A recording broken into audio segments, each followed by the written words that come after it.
Pemirsa, pariwisata Bali tengah menuju pariwisata massal yang mementingkan kuantitas daripada kualitas. Pariwisata massal lebih banyak berdampak negatif ketimbang positifnya. Pariwisata Bali kini tengah menuju pariwisata massal di mana karakter pariwisata jenis ini adalah jumlah tamu yang berkunjung memang terlihat banyak, namun pengeluaran mereka sangat minim ketika di Bali. Pariwisata massal ini dipicu salah satunya disebabkan murahnya biaya akomodasi dan sejenisnya dan diperparah oleh kebijakan bebas visa oleh pemerintah pusat.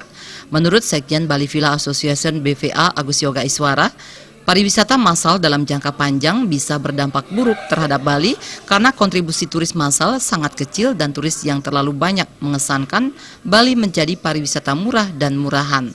Diperlukan kebijakan pemerintah untuk mengatur dan selektif dengan memilih hanya wisatawan berkualitas. Strateginya bisa dengan kebijakan penetapan harga akomodasi pariwisata dengan harga relatif tinggi.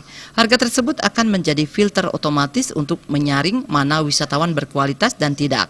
Bali pun bisa dijual dengan harga tinggi karena Bali sangat unik, namun yang ditemui di lapangan banyak terjadi perang harga yang membuat Bali terkesan menjadi pariwisata murah.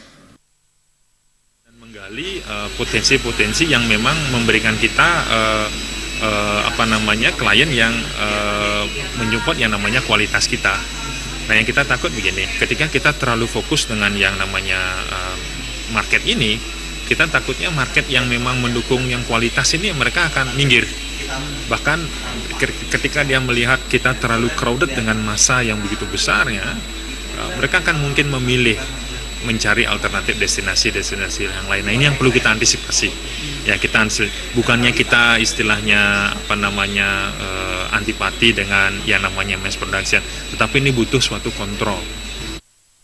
Ditambahkan Agus Yoga Iswara, gejala Bali menuju massal tourism telah terlihat di mana banyak turis dari negara tertentu banyak membanjiri Bali, namun lama tinggalnya sangat pendek, cuma 3 hari.